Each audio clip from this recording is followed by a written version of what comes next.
Chapter 1. New Game Plus. This FIC was inspired by My Hero Academia. Adaptation by TSO Kyoto. Please come back.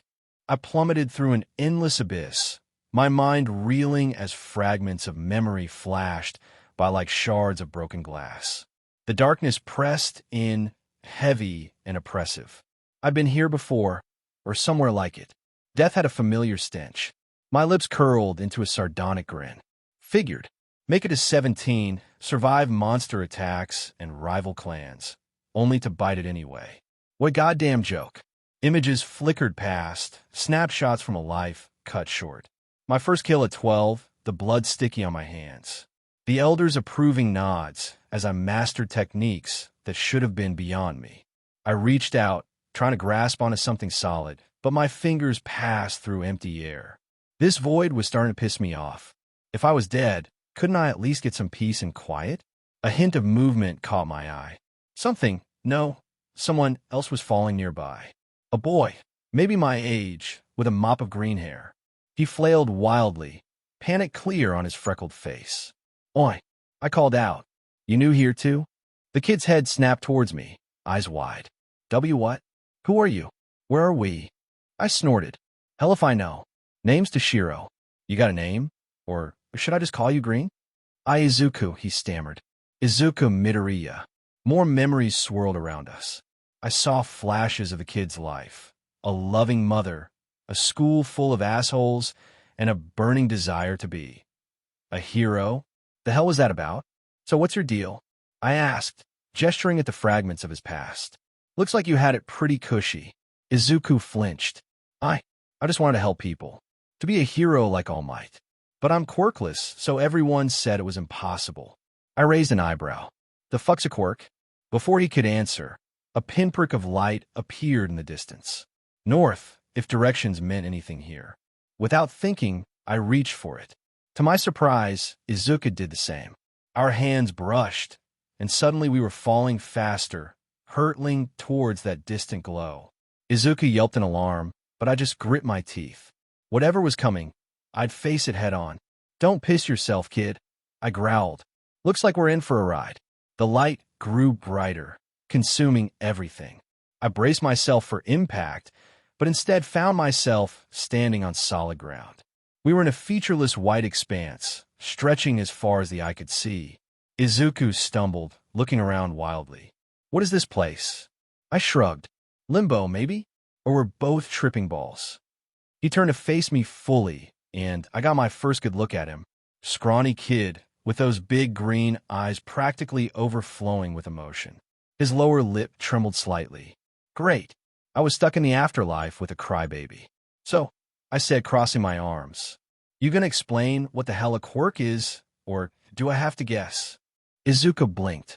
You really don't know? Where are you from? Another world, apparently, I replied dryly. One where we don't need fancy powers to get shit done. His eyes widened. Another world? That's amazing. How does your society function without quirks? What kind of technology do you have? Are there still heroes? I held up a hand. Slow your roll, kid. One question at a time. And maybe explain your world first, yeah? Izuku nodded eagerly. As he launched into an explanation of quirks and heroes, I found myself reluctantly impressed by his enthusiasm. The kid clearly knew his stuff, even if it all sounded batshit insane to me. So let me get this straight, I said when he finally paused for breath. Most people in your world have some kind of superpower, and instead of using that to get filthy rich, they dress up in tights and punch bad guys. Izuku's brow furrowed. Well, it's more complicated than that. Heroes are an essential part of maintaining peace and dash. I waved a hand dismissively. Yeah, I get it. Noble protectors and all that jazz. But you said you don't have one of these quirks, right? So what's your deal? His face fell. I always dreamed of being a hero, even without a quirk. But everyone said it was impossible. Even All Might told me to be more realistic. I raised an eyebrow. All Might? The big cheese you mentioned earlier? Izuku nodded miserably. He's the symbol of peace, the greatest hero. I've looked up to him my whole life, but when I finally met him, he trailed off, blinking back tears. I sighed. Damn it. I was going soft. Look, kid. I don't know shit about your world or these quirks, but I do know this. Anyone who tells you what you can or can't do can go fuck themselves. Izuku's head snapped up, eyes wide. W what? You heard me. I growled. In my world, we didn't have fancy powers.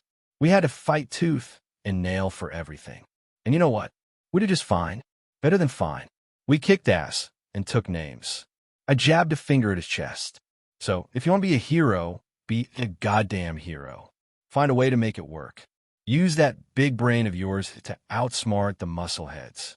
Train until you puke. Do whatever it takes. Izuku stared at me, mouth agape. Then, slowly, a smile spread across his face. You really think I could do it? I shrugged. Hell if I know. But I do know that giving up without trying is for cowards and weaklings. He straightened up, a determined glint in his eye. You're right. I can't give up on my dream. I have to keep trying, for Mom's sake if nothing else. I nodded approvingly. There you go. Now you're talking like a warrior. Izuku's smile faltered. But I guess it doesn't matter now, does it? We're dead. I glanced around the empty expanse. Maybe. Or maybe this is just a pit stop. Either way, no use crying about it. We lapsed into silence for a moment. Then Izuku spoke up again, his voice hesitant. Can I ask, how did you die? I snorted. Stupid mistake. Got cocky in a fight. Took a hit I should have dodged. You. He looked away, shame clear on his face. I took some pills. After talking to All Might, after being told to give up on my dream, I just couldn't see the point anymore. I felt a surge of anger. Not at the kid, but at the bastards who'd driven him to that point. Listen up, 'cause I'm only going to say this once. That was a dumbass move, but it doesn't define you. You fucked up. Learn from it and do better next time. Izuku's eyes welled up with tears. But there won't be a next time. I'm dead. I left Mom all alone and... Dash. Oi. I barked. What did I just say about giving up? We don't know shit about what's going on here.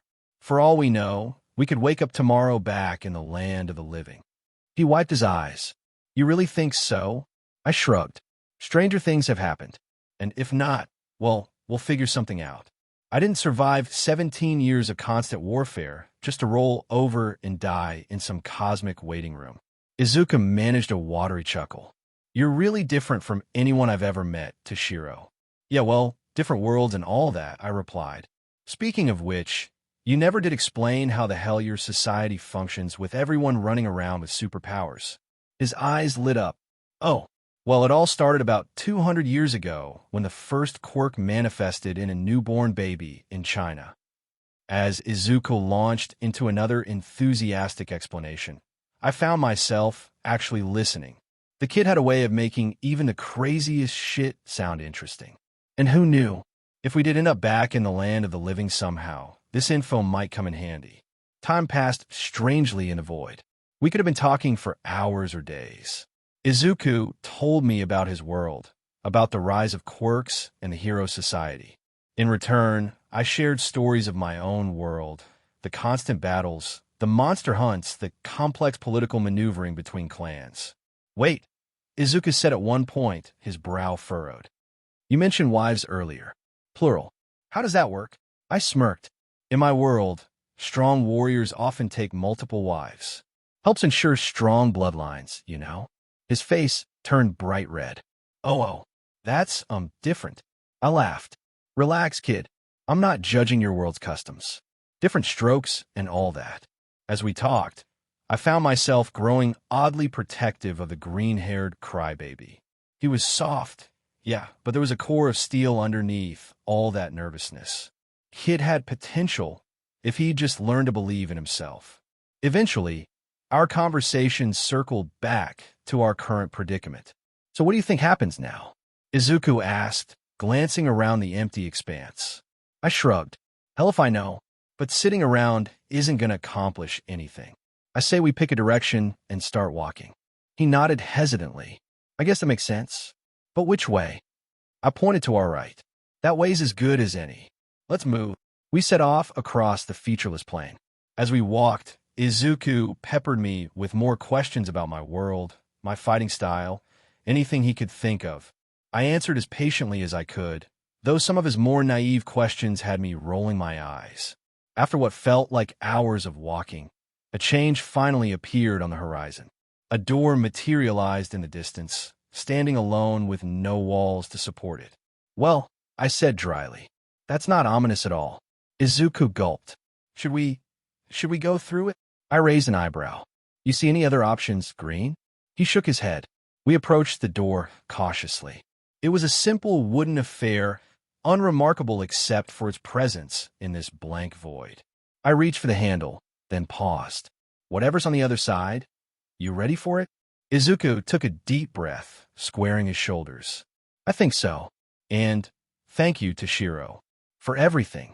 I grunted, uncomfortable with the sincerity in his voice. Don't get sappy on me now, kid. Let's just see what's behind door number 1. With that, I turned the handle and pushed the door open. A blinding light poured out, engulfing us both. I felt a sensation of falling, of being pulled in 1,000 directions at once. The last thing I heard was Izuku's startled yelp before consciousness slipped away entirely. I jolted awake with a gasp, my heart pounding. Sunlight streamed through unfamiliar curtains, illuminating a room I'd never seen before. I blinked, trying to orient myself. The events in the void came rushing back. Izuku, the door. And now, where the hell was I? I sat up, taking in my surroundings. A small, cluttered bedroom. All-Might posters plastered the walls. A desk covered in notebooks. And when I caught sight of my reflection in a nearby mirror, I nearly fell out of the bed. Green hair. Freckles. A face I recognized but not as my own. Well, I muttered, running a hand through Izuku's unruly hair. This is going to be interesting. A knock at the door startled me. Izuku, a woman's voice called. Are you up, sweetie? Breakfast is ready. I took a deep breath. Right. If I was in Izuku's body, that must be his mother. Time to see if I could pull this off. Coming, Mom. I called back, trying to mimic Izuku's nervous energy. This was going to take some getting used to. As I got out of bed, my mind raced. I was in Izuku's world now, in his body. A world of heroes and villains, of quirks and quirkless outcasts. A world where apparently I was supposed to be some weak, crybaby kid with delusions of heroism. Well, fuck that noise. If this was my second chance at life, I was going to make the most of it. Izuku wanted to be a hero? Fine. I'd show this world what a real warrior could do, with or without a fancy quirk. A grin spread across my face as I headed for the door. Things were about to get very interesting indeed. Chapter 2, Day 1, Recalibration. I opened the door, stepping into the unfamiliar hallway. The scent of miso soup and grilled fish wafted up, making my stomach growl. Izuku's memories flickered through my mind. Mom always makes a big breakfast on Sundays, mixing with my own recollections of sparse meals between training sessions. I made my way downstairs, each step feeling simultaneously familiar and foreign. The house was small but cozy, filled with the kind of warmth I'd only seen in other people's homes. Photos lined the walls, Izuku and his mother at various ages, always smiling. No battle trophies or clan emblems here. Inko Midoriya stood at the stove, her back to me as she hummed a quiet tune. She was shorter than I expected, with the same green hair as Izuku, pulled back in a simple ponytail. When she turned, her face lit up with a smile that made my chest ache in a way I couldn't quite explain. "Good morning, sweetie," she said, setting a plate of food on the table. "Did you sleep well?" I nodded, not trusting myself to speak just yet. My own mother had died when I was young. I barely remembered her face. But Inko's presence filled the room with a palpable sense of love and care that I'd never experienced before. I sat down at the table, staring at the spread before me. In my world, meals were fuel, nothing more. But this was something else entirely. The care put into each dish was evident, from the perfectly grilled fish to the precisely cut fruit. "Is everything okay, Izuku?" Inko asked, her brow furrowing in concern. "You're awfully quiet this morning." I cleared my throat, forcing myself to meet her gaze. "Yeah, I'm fine. Just thinking." She sat down across from me, her eyes, so much like Izuku's, studying my face. "What about?" I took a deep breath, steeling myself. "Mom, can I ask you something?" She nodded, reaching out to pat my hand. The casual affection nearly made me flinch. Of course, sweetie. You can ask me anything. You know what I want to be, right? A hero. The words felt strange in my mouth, but Izuku's memory supplied the context. I want your honest opinion. Do you think I can do it?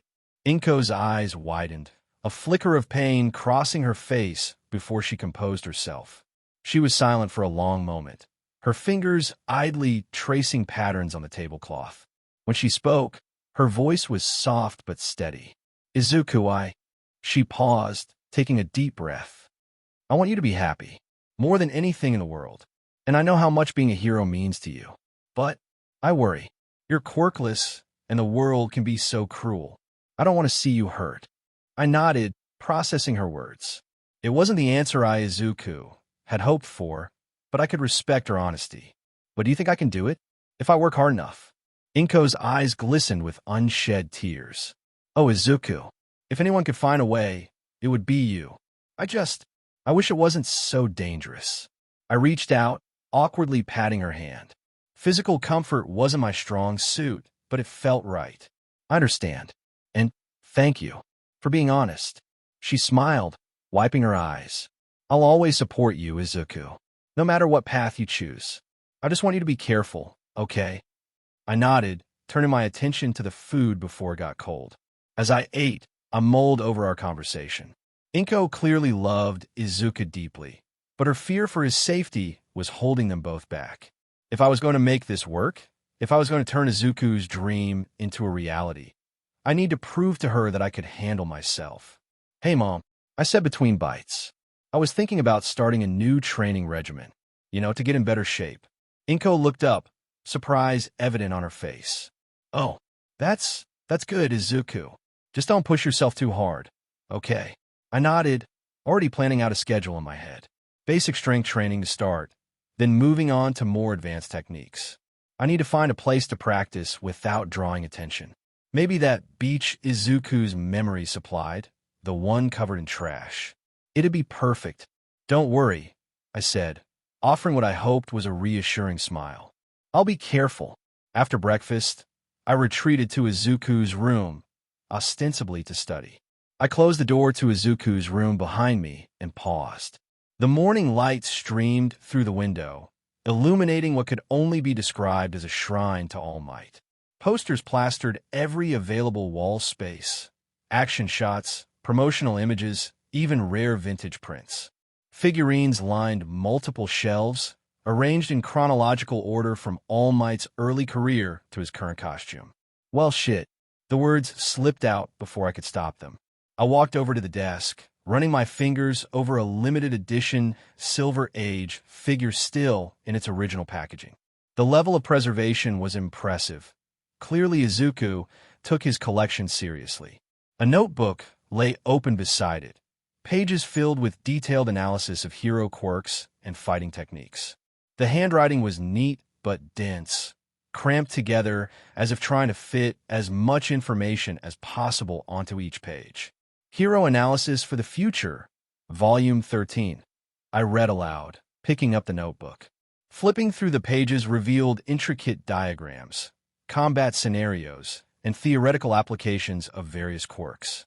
This wasn't just fanboy obsession, this was serious research. More notebooks filled a shelf above the desk, each labeled and numbered.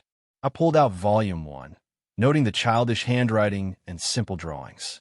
By Volume 13, the analysis had become sophisticated enough to rival some of the tactical manuals I'd studied in my own world. Smart kid, I thought, settling into the desk chair. Analyzing quirks, documenting weaknesses, he's been preparing for this his whole life. The walls told their own story. Newspaper clippings and magazine articles chronicled All Might's career, arranged in rough, chronological order. Some showed signs of frequent handling, corners worn smooth, tape yellowed with age. Others were pristine, protected behind clear plastic sleeves. Mom must have helped with these, I muttered, noting the careful preservation of the older items. The thought sparked another memory. Inko carefully mounting a new poster while a young Izuku bounced with excitement. My eyes landed on a framed photo on the nightstand. A much younger Izuku grinned at the camera, wearing an All Might costume that was clearly homemade. Inko knelt beside him, her smile matching his in intensity. They looked happy, unburdened. I picked up the photo, studying the child's face. No sign of the pain and disillusionment that would come later, when he learned he was quirkless. Just pure, unrestrained joy. You really believe in him, don't you? I asked the smiling boy in the photo. All Might. Heroes. All of it. I set the photo back on the nightstand, my eyes scanning the room one last time. The collection spoke of dedication, obsession, but also of hope. Something I hadn't felt in a long time. Right. I stood up, cracking my neck. Time to get started. I dug through Izuku's closet, pushing aside a disturbing number of All Might hoodies before finding what I needed: black sweatpants and a well-worn All Might t-shirt. The shirt was faded, the iconic smile slightly cracked from repeated washing. It'd do. After changing, I grabbed Izuku's phone from the desk.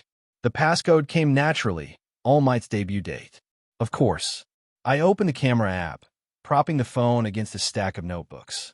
Day one of becoming the world's first quirkless hero, I said to the camera, channeling some of Izuku's earnest energy. Starting point: documentation. I stepped back, letting the camera capture my full frame. Izuku's body was underwhelming. Skinny arms, no muscle definition, the kind of build that screamed easy target in my world. That would change. A laugh bubbled up. Izuku's laugh, I realized. Not quite maniacal, but definitely scheming. The kind of laugh that said, I know something you don't. Future footage for my documentary. Can't you see the headlines? From Zero to Hero, the Quirkless Wonder's Journey. I stopped the recording, checking the playback. Perfect. Just the right mix of determination and slight madness. Future audiences would eat it up. The run to Takoba Municipal Beach Park tested every ounce of my patience. Izuku's body protested each step, lungs burning after the first kilometer. By the time the coastline came into view, I was drenched in sweat and questioning my life choices. Jesus fucking Christ, I gasped, hands on my knees as I surveyed the beach. Or what should have been a beach. The sand vanished under mountains of trash. Old appliances, furniture, scrap metal, all piled haphazardly as far as the eye could see. I pulled out the phone again, this time recording the wasteland before me. Perfect training ground. Plenty of heavy objects for strength training, isolated location. I panned across the debris field. And cleaning this up would make for great PR. The hero who restored Takoba Beach. My legs still shook from the run, but I forced myself to stand straight. Day one objectives: assess the terrain, establish baseline strength levels, and mark out a training area. I stopped recording and tucked the phone away. Time to see what this body could do. I approached the nearest pile, eyeing a rusted refrigerator. In my original body, I could have lifted it one-handed. Here, I planted my feet and gripped the sides. Proper form, I reminded myself. Back straight, lift with the legs. I strained upward. The fridge didn't budge. Well, I muttered, wiping sweat from my brow. Shit. Chapter 3, Junkyard Dog. I stared at the immovable refrigerator, sweat dripping down my neck. The morning sun beat down mercilessly, turning the junkyard into a metal oven. After 3 hours of sorting trash into manageable piles, my arms trembled from exhaustion. Progress report, day 1. I said to the phone propped on a broken microwave. Current status, getting my ass kicked by home appliances. I peeled off my sweat-soaked shirt, grimacing at how it clung to my skin. The fabric was already starting to tear at the seams from a strain. All Might's faded smile looked almost mocking now. Physical assessment complete. Current strength level, pathetic. Endurance, laughable. But I gestured to the cleared area behind me, about 3 meters square. Making progress. Slow and steady. The shirt was ruined anyway, so I tore into strips. 2 pieces wrapped around my palms, protection against the rusty metal. Another strip became a makeshift headband to keep sweat from my eyes. The rest I tucked into my pocket for later. New strategy, I continued, facing the camera, breaking down larger items into manageable pieces. Working smarter, not harder. I paused and grinned, though definitely still working harder than anyone else. I stopped recording and surveyed my domain of garbage. The refrigerator mocked me, but beside it sat a pile of smaller appliances, toasters, microwaves, bits of scrap metal. Things I could actually move. One piece at a time, I thought, grabbing a dented toaster. Rome wasn't built in a day, and heroes aren't made overnight. The sun climbed higher as I worked, marking time in sweat and aching muscles. Each trip to the designated cleanup zone felt longer than the last. My makeshift hand wraps grew stiff with dried blood despite my best efforts. Day 1, final update. I recorded 12 hours later. The setting sun painted the trash heaps in shades of orange and red. Total area cleared. Approximately 10 square meters. Not enough. Not nearly enough. I panned the camera across my progress. A small patch of sand reclaimed from the wasteland. Then to my torso, documenting the starting point. Izuku's body showed the day's strain, angry red scratches, forming bruises, muscles trembling with fatigue. But no real change. Not yet. Tomorrow we start for real, I said. This was just a warm-up. The walk home took twice as long as the morning run. Every step sent spikes of pain through my abused muscles. But I kept moving, already planning tomorrow's assault on the beach. Inko waited at the door, her eyes widening at my appearance. Izuku, what happened to your shirt? Are you hurt?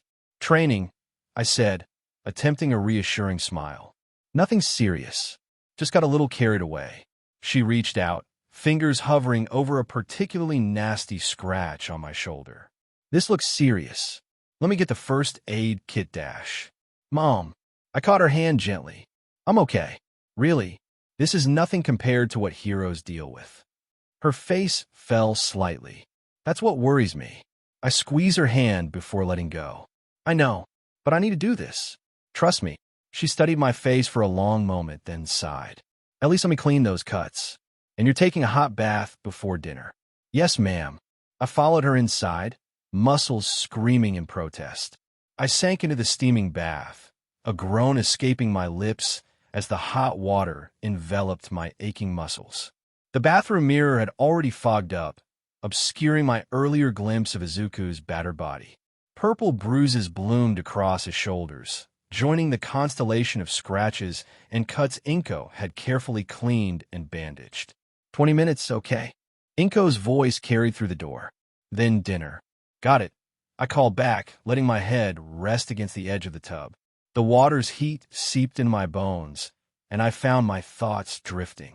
10 hours of manual labor should have destroyed this untrained body.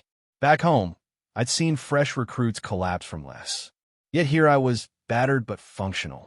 The muscle fatigue was intense, yes, but not debilitating. I lifted one arm, studying the pale skin through the steam. Already the smaller scratches looked days old rather than hours. The deeper cuts had stopped bleeding entirely, their edges pink with new tissue. Interesting. I submerged the arm, watching ripples spread across the water surface. Either this world has some baseline enhanced healing, or the alternative tickled at the edge of my consciousness. Izuku's memories supplied no evidence of unusual recovery abilities. If anything, his childhood injuries had healed normally, scraped knees taking days to scab over, bruises lingering for weeks. So what changed? I closed my eyes, focusing inward. The ache in my muscles felt different, not the sharp, tearing pain of overexertion, but something deeper, like the tissue itself was reorganizing, strengthening. Heavenly restriction. The thought surfaced unbidden. In my world, since we didn't have powers to defeat those monsters, our clan gained something in return. The potential for unlimited physical growth. Was it possible? Izuku. Inko knocked softly. Are you falling asleep in there? No, I said, sitting up straighter. Just thinking. Well, think while you eat. Food's ready. I stood, watching water cascade off this borrowed body. If I was right, if Izuku's quirkless state granted him the same potential as my world's restricted ones, then this changed everything. The dining room table groaned under the weight of enough food for 3 people. Inko wrung her hands as I entered, her eyes tracking my movements for signs of pain. I made extra, she said, gesturing to the spread. You must be starving after whatever you were doing today. I sank into my chair, the fresh clothes she'd laid out soft against my tender skin. Thanks, Mom. This looks amazing. She sat across from me, her shoulders tight with unspoken worry. Izuku, about your training. I know what you're going to say. I reach for the rice, piling my bowl high. It looks bad, but I'm being careful. Really? Are you? Her chopsticks tapped against her bowl. Because those cuts are already healing. I pushed up my sleeve, showing her the fading scratches. See? I'm tougher than I look. Her eyes narrowed, studying the injuries with maternal intensity. That's unusual. Maybe. I shrugged, digging into my food. Or maybe I'm just good at healing. Izuku. The steel in her voice made me look up. What exactly are you doing at this training? I set down my chopsticks, considering my words carefully. You know Takoba Beach? The junkyard. Her nose wrinkled. That dangerous place full of rusty metal and dash, she paled. Please tell me you're not. Cleaning it up. I met her gaze steadily. One piece at a time. It's perfect strength training, and when I'm done, I'll have given something back to the community. But she gestured helplessly at my arms. The risk of infection, tetanus. I got my shots, I said, Izuku's memories confirming it. And I'm being smart about it. Using gloves, taking breaks, staying hydrated. Her lips pressed into a thin line. This isn't like normal training, Izuku. This is real. I leaned forward, letting some of my passion show. This is what being a hero means, Mom. Not just fighting villains, but helping people. Making things better. She stared at me for a long moment, something unreadable in her expression. You've changed. Have I? Yes. She reached across the table, her fingers ghosting over a bandage on my forearm. You seem older somehow, more focused. I caught her hand, squeezing gently. I'm still me. Just growing up, maybe. Her eyes glistened. Too fast. Hey. I stood, circling the table to pull her into an awkward hug. Physical affection didn't come naturally to me, but Izuku's body knew the motions. I'm not going anywhere, just getting stronger. She pressed her face against my shoulder, her tears dampening my shirt. Promise me you'll be careful. Really careful. I promise. I stroked her hair, marveling at how such a simple gesture could carry so much meaning. And I promise to let you help. With the first aid, at least. She pulled back, wiping her eyes. And proper meals. You'll need the energy. Deal. I returned to my seat, attacking my food with renewed vigor. Speaking of which, she laughed, the sound watery but genuine. There's more in the kitchen. Eat as much as you need. Later, sprawled across Izuku's bed, I stared at the All Might poster surrounding me. The symbol of peace grinned down from every angle, his eternal smile both inspiring and slightly unnerving. What would you think, I murmured, of a quirkless hero with unlimited potential? My muscles still ached, but the pain had changed character again. Less sharp, more transformative. Like the body was rebuilding itself stronger than before. I pulled out my phone, opening a new note. Asterisk Day 1 observations. Enhanced healing factor? Cuts / bruises fading faster than normal. Muscle recovery accelerated. Endurance exceeded expectations. Possible heavenly restriction manifestation. Need baseline measurements for comparison. Document all changes asterisk. Tomorrow would bring fresh challenges. The beach wouldn't clear itself, and this body needed serious conditioning before I could even think about hero training. How should I have school tomorrow? Chapter 4. The Wolf in Deku's Clothing. The Aldera uniform chafed against my raw skin. I adjusted the tie, studying my reflection in the bathroom mirror. 3 hours of hauling junk had left its mark, faint scratches across my forearms, a bruise darkening on my shoulder. Nothing that would raise alarms, but enough to notice. At least the shirt covers most of it. The walk to school gave me time to catalog the differences in my body. Each step felt lighter than yesterday, muscles adapting faster than they should. Normal humans didn't recover this quickly. Normal humans didn't feel stronger after a single day of training. But I'm not normal, am I? Aldera Junior High rose before me, a monument to mediocrity. Students streamed through the gates, their morning chatter a dull roar. I spotted Bakugo ahead, his spiky hair unmistakable. His shoulders tensed as I approached, but he kept walking. Interesting. The old Izuku would have shrunk away, grateful for being ignored. But I saw the slight hesitation in Bakugo's stride, the way his head tilted just enough to track my movement in his peripheral vision. The sludge villain incident had changed things. Not enough for Bakugo to acknowledge Izuku directly. His pride wouldn't allow that. But enough to make him uncertain. First period dragged. The teacher's voice faded into white noise as I reviewed Izuku's notebooks. His analysis was impressive, if unfocused. Pages of quirk observations and hero statistics, but no practical applications. All theory, no execution. Midoriya. The teacher's sharp voice cut through my thoughts. Perhaps you'd like to solve this equation? I glanced at the board. Basic algebra. Child's play compared to calculating explosive force trajectories. X equals -7, I said without standing. The polynomial factors to dash. That's correct. He frowned, thrown by my casual response. Pay attention anyway. Several students turned to stare. I met their gazes coolly until they looked away.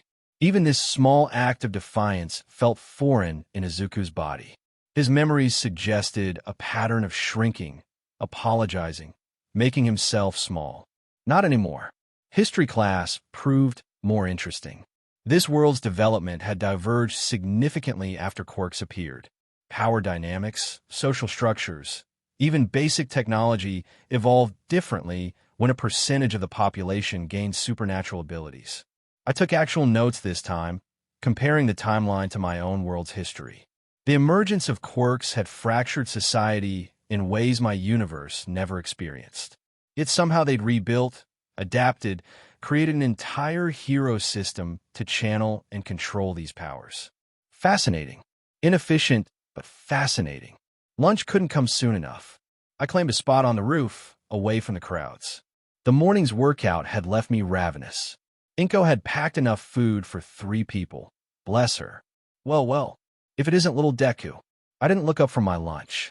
3 sets of footsteps approached, Bakugo's usual hangers-on, but not the man himself. Interesting. Heard you've been working out. The leader, Tanaka? Izuku's memory supplied, circled into view.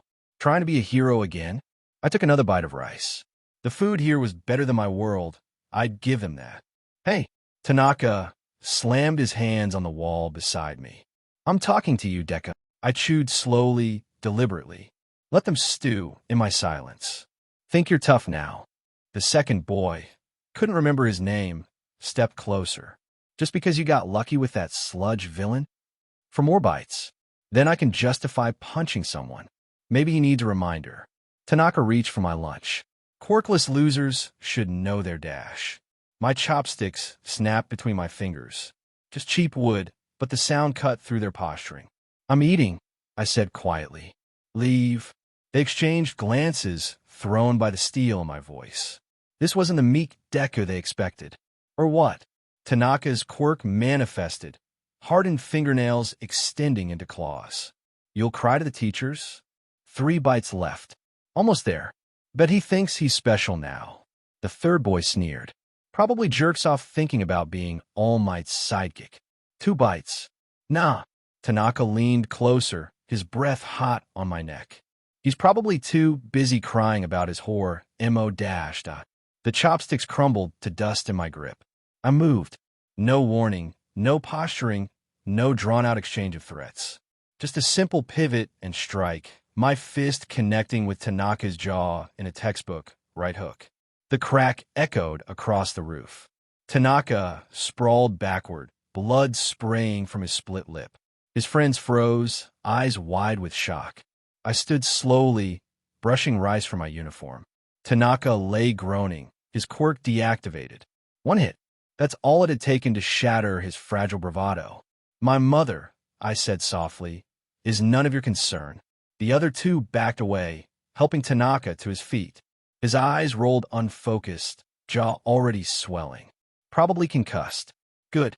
You're crazy, one of them whispered. Fucking psycho. I picked up my lunch, appetite gone, till the nurse fell. Otherwise, I smiled, channeling the expression that used to terrify new recruits. We'll have to continue this discussion. They fled, dragging their semi-conscious friend. I watched them go, a familiar calm settling over me. Violence was simple. Violence I understood.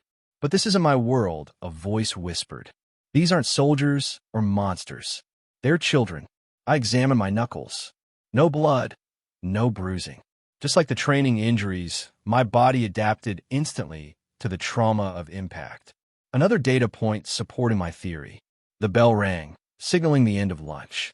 I gathered my things, already composing responses for the inevitable questions. Tanaka wouldn't admit to being dropped by the quirkless kid. His pride wouldn't allow it. And his friends. I smiled again, remembering their faces. They'd keep quiet too. Besides, I thought, heading back to class, what's one more secret in this borrowed life? The afternoon classes passed in a blur. Teachers droned, students whispered, and I planned my next beach assault. The 10 square meters I'd cleared yesterday were just the beginning. With my enhanced recovery, I could push harder, work longer. A commotion at the school gates drew my attention as classes ended. Tanaka had emerged from the nurse's office, sporting an impressive bruise and a story about falling downstairs. His friends hovered nearby, carefully not looking in my direction. Smart boys. I took the long way home, letting my thoughts drift. Violence had always been my first response in the other world. It had to be. Monsters didn't respond to reason. But here, in this softer universe of heroes and rules, I'll need to be more careful, I decided. Save the violence for real threats. I pushed open the front door, finding the house dark and quiet. Mom's shoes missing from the entryway confirmed she was still at work. A note on the kitchen counter caught my eye. Extra dinner in the fridge. Don't wait up. Late shift tonight. Love you. My fingers traced the hurried scrawl. Izuku's memories surfaced. Years of similar notes. His mother working double shifts to support them after his father left. Her exhausted smile when she'd come home late, still making time to ask about his day. I'll take care of you, I promised silently. As soon as I make it as a hero, you'll never work another late shift again. The beach stretched before me, a monument to human wastefulness. I'd barely made a dent in the endless sea of trash. But something caught my eye. A figure perched atop a refrigerator near my cleared area. An old man sat cross-legged on the appliance, sipping water from a battered thermos. His white hair stood up in spikes. An impressive mustache twitched as he watched me approach. Despite his age, lean muscle rippled under his martial arts GI. Afternoon, he said, voice gravelly with age. His eyes tracked my movements with unsettling precision. I grunted in response, moving to grab a twisted piece of rebar. The old man's presence set off warning bells, but I had work to do. Interesting technique. He took another sip. Though your stance needs work. I straightened, studying him more carefully. His posture seemed casual, but something in the way he held himself. I don't recall asking for advice. He stroked his mustache. Youth these days. No respect for their elders. I hefted the rebar, testing its weight. Most elders don't spend their afternoons watching teenagers clean beaches. True. His eyes crinkled with amusement. Most teenagers don't spend their afternoons clearing junkyards either. I have my reasons. Oh, he tilted his head. And what might those be? I turned away, resuming my work. None of your business, old man. His laugh echoed across the beach. Gah ha ha ha. Direct, aren't you? Good. I hate when people dance around things. I ignored him, focusing on dismantling a broken washing machine. His eyes burned into my back as I worked, assessing every movement. Your form is terrible, he said after several minutes. You'll tear something if you keep lifting like that. Thanks for the concern. I yanked free a sheet of metal. But I'm fine. Clearly. His voice dripped sarcasm. That's why you're favoring your left side and overcompensating with your shoulders. I paused. He wasn't wrong. I'd unconsciously adjusted my movements to account for lingering soreness. What's it to you? Nothing. He shrugged. Just an old man offering free advice. Take it or leave it. I studied him again. Despite his relaxed pose, Nothing about him suggested weakness. If anything, you're a martial artist. Was. He patted the refrigerator. Now I'm just a retiree who enjoys ocean views. From a junkyard? Best seats in town. He grinned, mustache twitching. No tourists. Something about his manner nagged at me. The careful way he moved, the sharp intelligence behind his casual words. This was no ordinary old man. If you're going to keep watching, I said finally, you might as well make yourself useful. What's wrong with my form? His grin widened. Oh, now you want advice. I want to work efficiently. I gestured at the endless piles of trash. If you actually know something helpful. Oomph. He set down his thermos. First, your breathing is all wrong. You're tensing when you should be relaxed, fighting yourself more than the weight. The sun sank lower as he spoke, pointing out flaws in my technique I hadn't even noticed. Small adjustments that made each movement more efficient, less taxing. The old man knew his stuff. Better, he said as I implemented his suggestions. Though your footwork still needs work. Footwork. I wiped sweat from my eyes. I'm hauling trash, not dancing. Everything is connected. He slid off the refrigerator with grace. Balance, breathing, movement, it all matters. Even for simple labor. I snorted. Simple labor that no one else is willing to do. True. He studied the cleared area, now significantly larger than this morning. Though I wonder why you are. I stayed silent, moving another pile of scrap to the designated zone. Well, he stretched, joints popping. This has been entertaining, but I should go. Same time tomorrow, I hope. Tomorrow. He started walking away, movements fluid despite his age. If you're interested in learning proper technique. I watched him go, questions burning in my throat. But something told me pushing for answers would be counterproductive. I never got your name, I called after him. He waved without turning. No, you didn't. Cryptic old bastard. But as I returned to work, I found myself incorporating his suggestions. Each movement felt smoother, more natural. The pile of cleared trash grew steadily larger. The sun had nearly set when I finally called it quits. My muscles burned pleasantly, but nothing like yesterday's bone-deep exhaustion. Either the old man's advice had helped more than I'd thought, or I flexed my hand, watching tendons shift under the skin. The workout should have left me destroyed, yet here I was, ready for more. Normal humans didn't recover this fast. But I'm not normal, am I? Whether this enhanced recovery came from my presence in Izuku's body or something that had always been dormant within him, one thing was clear. I had an advantage, and I intended to use it. The walk home gave me time to think. About training, about the old man's mysterious appearance, about the promise I'd made to Inko. So many pieces to juggle, so many secrets to keep. One day at a time, I reminded myself, focus on what's in front of you. Right now, that meant getting stronger. Everything else would follow. The house was still dark when I returned. I heated up the dinner she'd left, eating mechanically while reviewing the day's progress in my head. Soon, I promised the empty kitchen. Soon you won't have to work so hard. But promises needed power to back them up. And power took time. Chapter 5. Unlearning to learn. And that's exactly what I focused on my first month in this world. The days blurred together in a rhythm of lifting, hauling, and adapting. Each sunrise found me at the beach earlier than the day before. Each sunset left more cleared space in my wake. The old man, Gramps, as I'd taken to calling him, maintained his perch on that damn refrigerator, dispensing wisdom between sips from his thermos. Your center of gravity's still too high, he called out one morning as I wrestled with a rusted engine block. Drop your hips. Let the earth support the weight. I adjusted my stance, feeling the difference immediately. The metal groaned as I lifted it, but my back no longer strained against the load. Better, marginally. He stroked his mustache, eyes sharp beneath bushy brows. Though watching you fumble around is entertaining enough. The training weights he brought a week ago clinked as I moved, a constant reminder of their presence.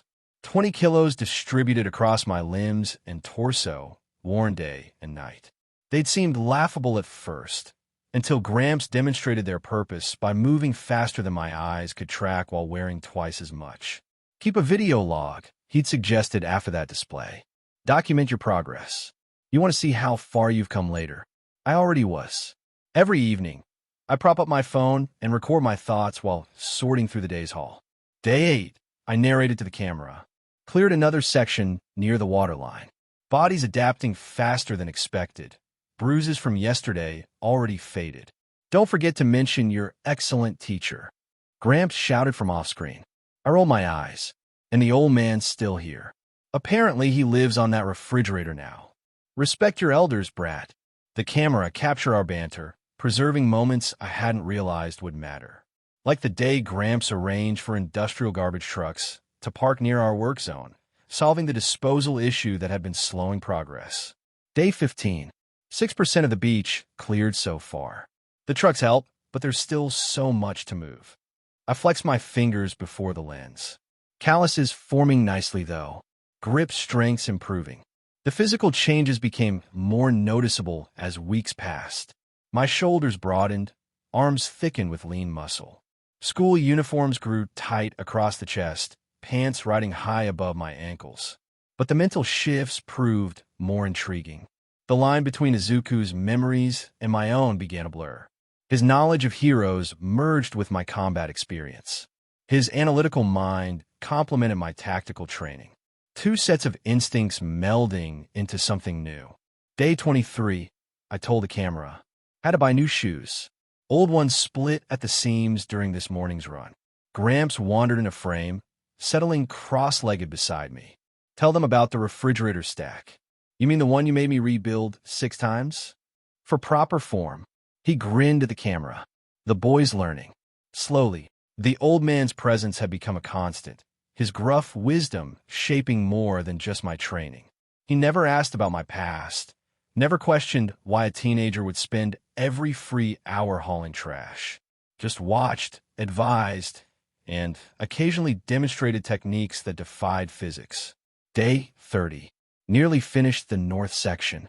I panned the camera across the cleared area, starting to see actual sand again. Sand that needs sweeping, Gramps called from his perch. A proper workspace should be maintained. I turned the camera toward him. The master speaks. Any other wisdom to share? He stroked his mustache thoughtfully. Youth is wasted on the young. That's not wisdom. That's a cliché. All wisdom starts as cliché. His eyes crinkled. Until you live long enough to understand it. The sun sank toward the horizon, painting the remaining trash heaps in shades of gold. I stopped the recording, tucking the phone away as Gramps climbed down from his refrigerator throne. Tell me, boy. He stretched, joints popping. Why are you really here? I studied him, weighing truth against caution. I'm training. Obviously. He gestured at the cleared space. But training for what? UA's entrance exam. 9 months from now. His expression shifted, something calculating entering his gaze. The hero course? I nodded. Without a quirk? That's right. He stood silent for a long moment, mustache twitching as he considered my answer. Then, slowly, a grin spread across his weathered face. Well then, you'll need a teacher. He dropped into a stance I'd never seen before, power radiating from his slight frame. Fight me. I laughed, turning away from the old man. Good one, Gramps. See you tomorrow. Running already? His voice carried across the beach. And here I thought you wanted to be a hero. My feet stopped. Sand crunched beneath my shoes. Young people these days. Metal groaned as he settled back on his refrigerator. All talk, no spine. At least your mother makes good tea. I pivoted slowly. What did you say? Oh. He sipped from his thermos. The boy has ears after all. I was beginning to wonder, given how often you ignore proper form corrections. I don't ignore Dash. You do. His eyes locked onto mine. Just like you're ignoring this opportunity. But that's fine. Not everyone has what it takes. Heat rose in my chest. I have what it takes. Evidence suggests otherwise. He gestured at the beach. A month of watching you fumble around like a drunken sailor. No technique, no discipline, just brute force and stubbornness. I cleared half the north section, Dash, by throwing your weight around like a common thug. He set his thermos down. I won't even need to attack. Defense alone will prove my point. You think you could just sit there and dash? I know I can. That infuriating mustache twitched. Because you're not ready. Not even close. The training weights felt heavier suddenly. Or maybe that was my pride. Fine. I dropped into a fighting stance. Let's see how well you defend. At least try to make it interesting. He didn't move from his perch. I'd hate to fall asleep up here. I launched forward, sand spraying behind me. A straight punch, simple, direct, meant to test his guard. He tilted his head slightly. My fist passed through empty air. Telegraph. He hadn't shifted position. You might as well have sent a letter announcing that attack. I spun, throwing a roundhouse kick at his midsection. Again, a minimal movement. Again, nothing but air. Better angle, worse execution. He picked up his thermos. Your center's still too high. Frustration built with each miss.